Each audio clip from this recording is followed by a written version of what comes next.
Welcome back to Oba's Trending Gist. So, the past few days have ripped the veneer off Nigeria's political landscape, revealing a disturbing set of priorities. On one hand, we have the president of the world's largest black nation allegedly depressed over spiraling insecurity, military deaths, and yet another mass adoption of schoolgirls in Kebbi.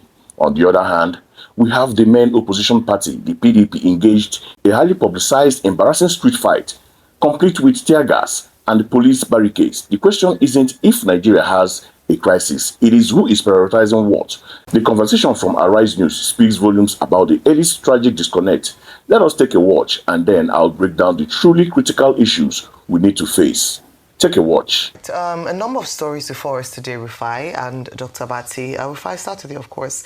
And just looking at, first of all, the president saying, well, the president is saying that the president is depressed by what's happening, the state of insecurity in Nigeria. The PDP, sure, some people said power, shame, disgrace, a number of words. I mean, I would let you speak on this. And then we had Mary Chinda give us live reports, even from yesterday whilst we were on air and, you know, on the morning show. Your take on these stories, including the Christian Association of Nigeria. If the president is depressed about the insecurity, we will not have a foreign minister go to misrepresent facts on Piers Morgan's show.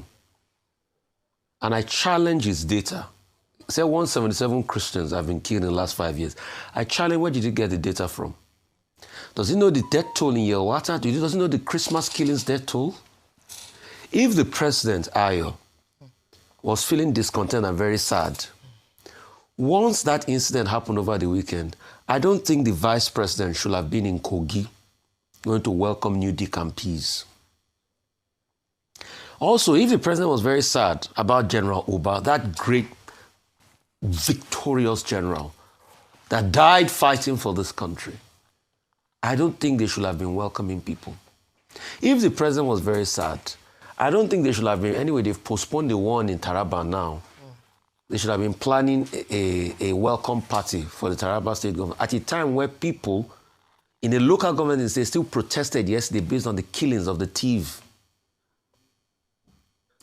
Ralph Waldo Emerson said something. What you do speaks so loud, I can't hear what you say.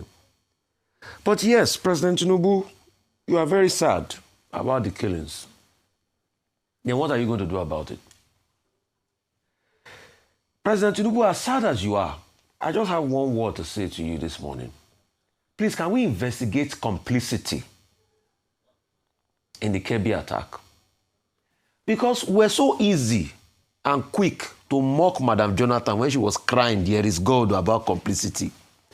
But do you know that one of the teachers that were interviewed that escaped said that they are deployed security forces around there because the DSS, and kudos to DSS under Mr. Tosin Ajayi, this man has done a fabulous job. He gave, and DSS gave the intel. Security force was there. They had already planning and teaching them the drills.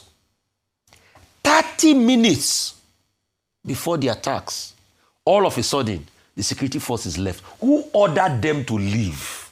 President Tinubu, if you are sad, I think the very first thing we need to know is who ordered them to leave.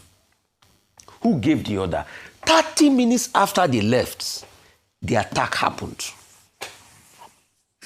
So you want to tell me there's no complicity? Tell it to the birds. So who ordered them to leave? And that's the problem we keep saying. So President Tinubu, the sadness you feel, and the sadness we all feel this morning, birth action, not just talk. Because we have seen too much talk. You feel sad about the insecurity. The first calisthenics that your government played was to downplay the fact that they are Christian genocide. We are not saying they are not killing Muslims. They are killing Muslims en masse, and we are upset about it. In fact, the killing of Muslims of genocidal proportion.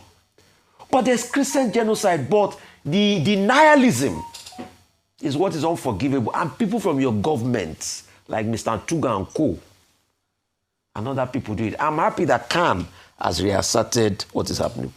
As regards those that are calling Donald Trump to come and save them in their problem, please, PDP, leave Trump out of your problem. It's a case of two fighting. Both factions, both use state minds. The police are supposed to be catering to the plight of the people. That's what Governor Makinde used on the other, and Minister Wike also used. All of them use police. They wasted our taxpayers' money. Next year, they will start taxing us heavily. but they just wasted our 200 canisters on a bunch of politicians that already benefited from Nigeria, that are fed full. And these atrocities were perpetrated by police officers. Police officers that, and for you police that were tear-gassing journalists, it is the same us you will come and meet in 20 years' time when these same politicians you are fighting for will not pay your pension. You will come and meet us to advocate for you. So you are tear-gassing us today. It just shows the failure of the entire ecosystem. So please, they should settle their problem internally. It obviously shows that some people want one-party state. Anyway, they allege that Wike had said that the only term for them is they should not present a stronger candidate. But the question we should ask is, why will people not want competition in a democracy? But it shows the mentality of these overprivileged Nigerian people. Let's keep deceiving ourselves. Continue. Right. Dr. Abati. Okay, in the context of this general, now international concern about security problems in Nigeria, we have had against that background the killing of a general. We have had against that background the abduction of 22 students of a girls' comprehensive school in Maga. We have had against that background the attack on a CAC Apostolic Church in Kwara. Also against that background where some terrorists went there. Now, all of that is fueling the narrative, confirming the position that there is insecurity in Nigeria. But the more problematic part of it is that emerging narrative is placed on the fulcrum of the fact that the victims are Christians and only Christians, and which is not the correct situation, I keep insisting. The major thing you can put your finger on is general insecurity in Nigeria and the incompetence, the inability of the federal government of Nigeria applying either kinetic measures or non-kinetic measures to solve the problem. A problem that you can date back to as far back as 2004. The failure of successive Nigerian governments to deal with the problem is in itself embarrassing. And that is the fact. Now, the story that you have brought to the table is President Tinubu saying he's depressed and government is going to do a lot to get back the 25 students who were abducted from the Comprehensive Girls High School in Maga, Kebbi State. Now, okay, this is the usual thing that government says. Government is always depressed. Government is always regretful. Whether it is cheaper girls or Dapchi girls, and now it is the girls from Kebbi. So the government is just saying the right thing, and then northern governors saying they are outraged.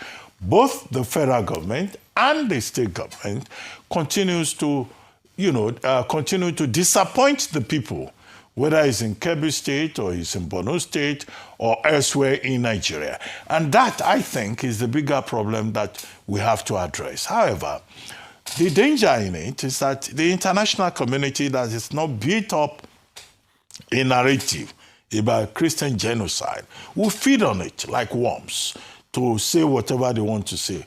Riley Moore, House of Representatives member in the U.S., in addition to Tom Cole, the chairman of the Appropriations Committee, Pete Hegseth, the Secretary of Defense, and Ted Cruz. This is, good material for them. And the Trinidadian bimbo, Nicki Minaj, who spoke yesterday at a UN event, they are all already feeding into it. Riley Moore says, for example, that Kebbi is a Christian state and the students that were abducted were Christian students. But that is not true. Kebbi is a predominantly, Christian, Muslim state. And the people that were adopted, they were Muslims. But when the state is negligent, when the state fails in terms of its responsibilities, then you will get that kind of riposte from other people who, by the way, may have their own agenda to pursue. Meanwhile, we have in Nigeria, since the time of President Jonathan, what we call a safe schools initiative. When the schoolgirls were abducted, it was the same thing we were talking about, Safe Schools Initiative. In fact, some state governments said they were going to provide more security, they were going to fence the schools round, and yet in spite of all of that, you still have 25 students being abducted from a school in Kebbi State. So the bigger issue, is the failure of the state. And I think that, we may just well address all of this instead of thinking that somebody from another country will come and save Nigeria. And that takes me to the crisis in the PDP. The PDP, I said, is imploding. The PDP, I wrote, back page of of this day, yesterday, has left the ICU, it has gone to the mortuary, it is looking for the Lazarus effect with the hope that the party will resurrect. But the situation seems to be getting worse than what happened in 2014. The politicians must realize that it was this kind of situation that we had in 1964, in 1965, that provided part of the catalyst for the collapse of the First Republic. Politicians not agreeing among themselves and then causing friction in the country. But the unfortunate thing is that Nigerian politicians have lost the capacity either to learn from history or to improve themselves. Second, what happened at the PDP Secretariat, we say yesterday, was foreseeable, and I will be surprised if anybody is surprised about what happened. One faction fighting against another. But the big issue is about national stability. It's about history repeating itself. And we hope that the statement that history first repeats itself as a farce and then it repeats itself subsequently as a tragedy does not happen in this particular case. But we can also say that, one, we do not need a one-party state. I continue to do so, that you need the opposition, and the opposition must be allowed to thrive. But this does not mean that, any major actor in that axis should now call for the intervention of Donald Trump or the intervention of the international community. This remains a sovereign country, and we continue to call on the part of the political actors for patriotism. Saying that people should come and save democracy in Nigeria. No, it is Nigerian politicians who can save democracy in Nigeria. It is not Donald Trump. It is not anybody in the international community. But I guess that, Kameno Tanumu Turaki SAN, KT SAN, spoke out of exuberance. He is from Kebbi State, even in his own native Kebbi State. I do not think that, anybody in that state, whether it's Adamu Aliero or other major stakeholders in that state, will call for Trump to come and save democracy in Nigeria. It is important for politicians in Nigeria to play politics according to the rules, to respect the rules, and what we find in the People's Democratic Party is that people are not respecting the rules. The party has abandoned its own constitution. Friendship among the parties involved would seem to have broken down. Finally, the Archbishop Daniel Oko talking about genocide in Nigeria. Well, considering his position as president of the Christian Association of Nigeria, he has a responsibility to defend the faithful. The Pope has also intervened in the matter.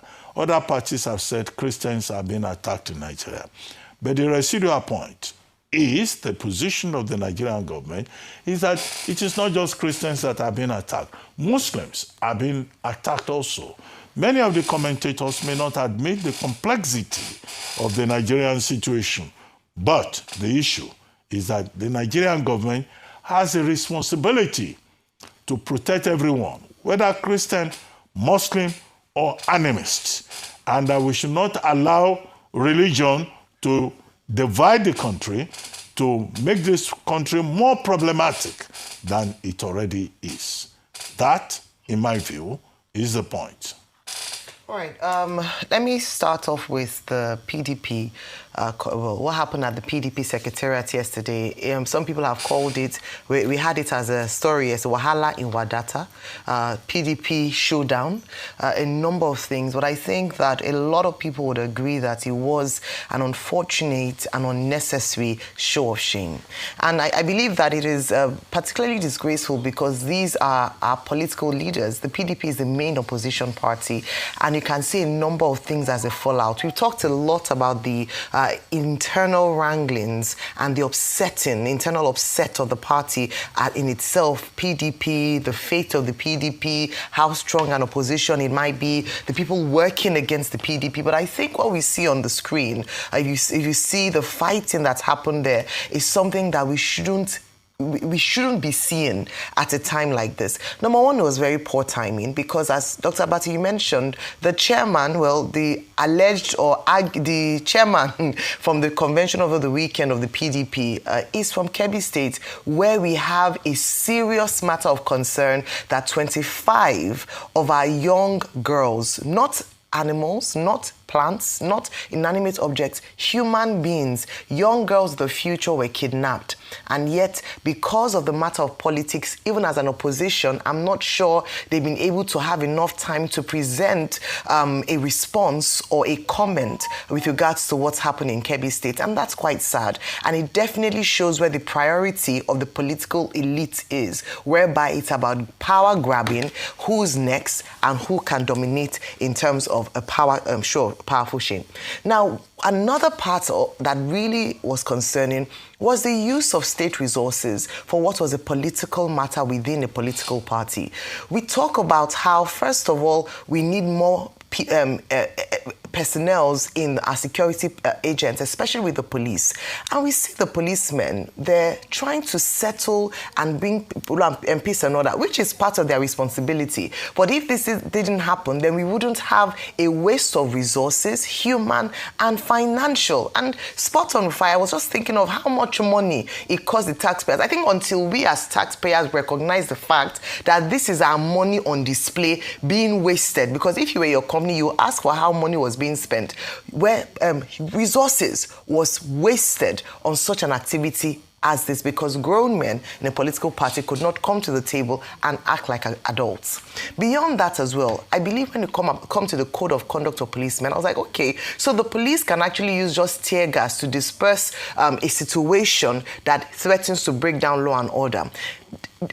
Whereby we have peaceful protesters who go out and we hear of people being, their live rounds of bullets being shot, people being tear gassed. But when it comes to the politicians, the police knows how to restrain itself in the face of fracas like this and not take on, very bullish action. I think that's something to take note of, so that the next time Nigerians exercise their right to peaceful protest, which is more on the side of the law than this show whereby people could have actually lost lives, they would conduct themselves more professionally, because it shows that it is possible. Beyond that, when we talk about the loss of lives, last time when I spoke about the interface between the Minister of the FCT and the military personnel at the land, I said that it could easily have descended into a free flow whereby the two sides could have opened fire and would have had an unnecessary loss of lives. The same thing could have happened yesterday. And I don't know if we don't think about the ramifications of our decisions or the consequences of actions that we take. And so if anyone had lost their lives yesterday, the conversation would be that because there were internal wranglings in the political party, lives were wasted in such a manner. Then finally, let me talk about the security. And I'm happy that the president feels deeply about what's going on as in the nation, in Nigeria currently. But emotion ought to provoke action. That it would be the best use of the emotion. Nigerians don't want to hear any more condolence messages. We don't want to hear any more stories around I'm disappointed, I'm disheartened. All those things we've heard it with previous administrations. What we want to see as the best response for Nigerians is action to be taken to end this insecurity, to ensure that young children, whether boys or girls, can go to school without the fear of being kidnapped or harmed while they're in school. This is 48 hours later. Yesterday, I was saying that was 24 hours later, and I cannot imagine what has happened to the young girls at the time of the report. And now, 48 hours later, no arrest. We've not had any concrete news to give to Nigerians this morning with regards to the outcome of the Kebbi incident, and that is quite sad. I put it to the president, who is asking for locals to provide intelligence. That intelligence is not our problem, as we saw yesterday or 2 days ago in Kebbi State, because intelligence, the DSS had intelligence, but what happened to the intelligence? So it's not for a lack of the instruments to actually deal with the matter. It is the fact that there are people who are sabotaging the efforts of people who want to do right. And until those people are fished out, whether those who are financing, those who have political gain, those who are selling out the Nigerian government and the security agents, we are not going to make any headway with insecurity. So I put it to the president and the security agents that they know what to do. They know who these people are, but will they have the will to do what it takes to ensure that Nigerians can feel safe in their homes, in schools, on the road, wherever they are, and their lives will be protected, especially the future of Nigeria that seems to be cut off at this point. I know that Adefemi, in the course of her news brief, will talk about further what's happened with Nicki Minaj, going to the UN, speaking yesterday. We'll talk about the Piers Morgan interview. We'll talk about the Minister, Yusuf Tuga's performance. So I'll wait for that to give my take and comment on that, particularly with regards to how we have a big challenge with data in Nigeria and how that is in itself a matter of national concern and fueling insecurity and not being able to present the true state of the Christian genocide that Nigeria is currently experiencing at the moment. If we don't have facts, if we don't have figures, we cannot claim full-heartedly that nothing is happening of that such in the country. Welcome back. That clip, though delivered with journalistic composure, outlines a deeply troubling national reality. I have 4 major points of critical analysis that emerges from the perspectives of Ayo, Rufai, and Dr. Abati. So, number 1 is the insufficiency of presidential depression. Rufai Oseni was spot on. The Nigerian people do not need to hear that their leader is merely sad or depressed. We need decisive action. The presidency's response to the Kebbi schoolgirls' adoption was delayed and, frankly, lukewarm compared to the urgency of the matter. If the insecurity situation truly drives the president to sadness, that sadness must immediately fuel a commitment to root out all forms of complicity. Why was the Vice President, Senator Shetima, engaging in non-essential political rallies in Kebbi, or rather in Kogi, as hinted in the report? Why young girls' lives hung in the balance in Kebbi? This highlights a fatal flaw in prioritization matrix of this administration. Secondly, we have the problem of political denialism in security. The conversation around Christian Association of Nigeria can reasserting the claim of Christian genocide is complex. As Dr. Abati rightly notes, Muslims and others are also victims of general banditry and terror. However, Rufai introduced a key phrase, denialism. The Nigerian government and certain commentators often deny the religious dimension of attacks, particularly in the Middle Belt, claiming they are purely criminal or resource-based.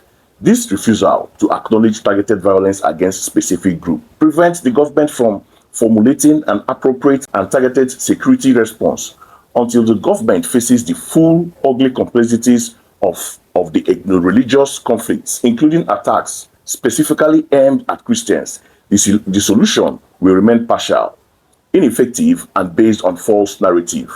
So, the third one, the shameful misuse of state power for political gains. Ayomairo Ese provided a mature and necessary perspective on the PDP clash at the Secretariat.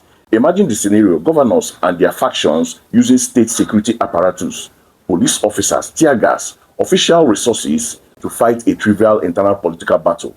The Nigerian police, which is desperately under-resourced in the field fighting terrorists, was wasted on tear gassing the rival politicians.